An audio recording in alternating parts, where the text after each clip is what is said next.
Hello students, I am Gajendra Sharma. Welcome to Adda 24/7 school. तो आज मैं आप लोगों की जो सबसे बड़ी प्रॉब्लम है कि सर हम लोगों को पेपर में सब कुछ आता था बट हमारा टाइम कम पड़ गया, इसलिए हमारे 3 क्वेश्चंस रह गए। सर हमारे 2 क्वेश्चंस रह गए, कैसे हमें अटेम्प्ट करना चाहिए जिससे हमारे सारे सवाल पूरे हो जाएं। तो इसी जो आप लोगों की बात है, इसी को कंप्लीट करने के लिए और आपकी जो प्रॉब्लम है उसका सोल्यूशन लेके मैं गजेंद्र शर्मा आप लोगों के सामने आ चुका हूं। कैसे हम लोगों को पेपर के अंदर टाइम को मैनेज करना चाहिए जिससे क्या है हमारे सारे के सारे क्वेश्चंस भी हो जाएं और रिवीजन के लिए भी टाइम मिल जाए। तो चलिए हम लोग देखते हैं एक एक करके कि सर कैसे हम लोगों को इसको टाइम को मैनेज करना चाहिए जिससे हमारा पूरा पेपर अटेम्प्ट हो जाए। तो सबसे पहले देखिए, आप लोगों को ये तो पता ही है कि सर सीबीएसई हम लोगों को पेपर को इंस्ट्रक्शंस वगैरह पढ़ने के लिए 15 मिनट्स हम लोगों को देती है, यानी कि हम लोगों को सारी इंस्ट्रक्शंस हैं जो मैंडेटरी, जो ये हमारे 15 मिनट्स अप्रोक्सीमेटली जो होते हैं, इनको हम लोगों को यूज करना है। सारी इंस्ट्रक्शंस पढ़ लेना है, सब चीज पढ़ लेनी है अच्छे से, जिससे क्या है कि हम लोग डिसाइड कर पाए कि कहां से मुझे पेपर स्टार्ट करना है, कैसे हम लोगों को पेपर को अटेम्प्ट करना है। ये सारी चीजें हम लोगों को आइडिया लग जाएगी। अब बात आती है कि हम लोग पेपर लिखना स्टार्ट कर दिए।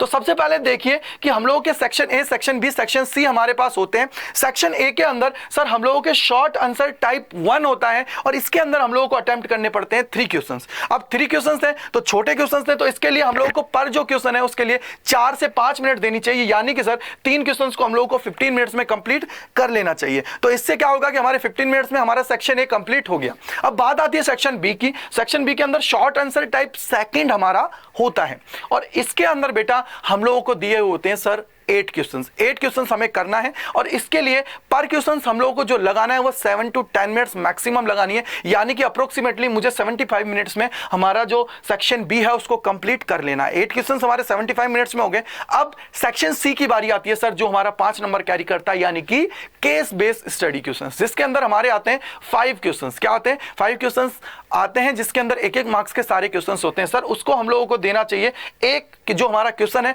उसको हम लोगों को देना है 10 से 15 मिनट मैक्सिमम। 10 से 15 मिनट के अंदर उस सवाल को हम लोगों को कर लेना है, जिससे क्या होगा कि इसके लिए मैक्सिमम हमारी कितना गया, 15 मिनट हमारा गया।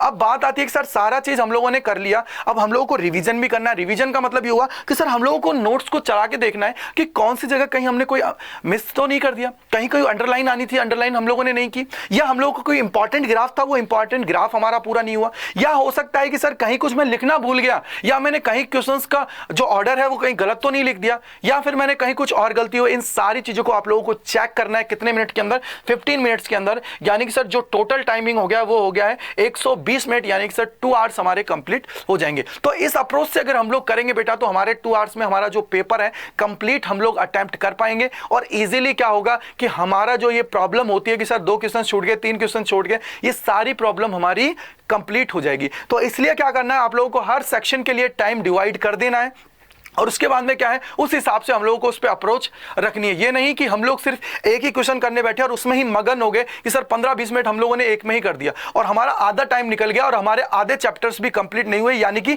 आधे क्वेश्चंस भी हमारे कंप्लीट नहीं हुए। इस चीज को आप लोगों को बहुत अच्छे से देख लेना है, क्योंकि ये चीज मैंने आप लोगों के लिए बहुत बैठ के अच्छे से बनाई है, जिससे क्या है आप लोगों की जो ये प्रॉब्लम होती है उस प्रॉब्लम का आप लोगों को सोल्यूशन मिल चुके। और उसके अलावा क्या है बेटा, आप लोगों के लिए गूगल फॉर्म भी दे रखा है, उसके थ्रू क्या है आप लोग अपनी जो प्रॉब्लम्स है उनका सोल्यूशन भी मुझसे ले सकते हो। और उसके अलावा आप लोग अड्डा 24/7 की ऐप है, इसको डाउनलोड कर लीजिए, जिससे क्या होगा आप लोगों को एक बेनिफिट होगा कि बेटा आप लोगों को जितनी भी पीडीएफ सेक्शंस होते हैं, पीडीएफ्स होती हैं, सारी चीजें आप लोगों को यहाँ पे अवेलेबल करा दी जाती है और आप अपने आप को टेस्ट कर पाओगे, क्योंकि यहाँ पे टेस्ट भी अवेलेबल होते हैं। तो आई होप ये चीज मैं जो आप लोगों के लिए टाइम मैनेजमेंट की लेके आया, इससे आप लोगों को बहुत मदद मिलेगी और अब किसी स्टूडेंट की प्रॉब्लम नहीं रहेगी कि सर अब हमारा पेपर के अंदर जो क्वेश्चन छूटने की प्रॉब्लम है वो हमारी अब प्रॉब्लम सॉल्व हो गई है। ये आप लोग कमेंट सेक्शन के अंदर जरूर लिखोगे। तो इसी प्रकार की जो इंफॉर्मेटिव वीडियोस होती हैं उनको लेके मैं आप लोगों के सामने आता रहता हूं। तो आप सभी का बहुत बहुत धन्यवाद अड्डा 24/7 स्कूल से जुड़ने के लिए। Again thank you so much.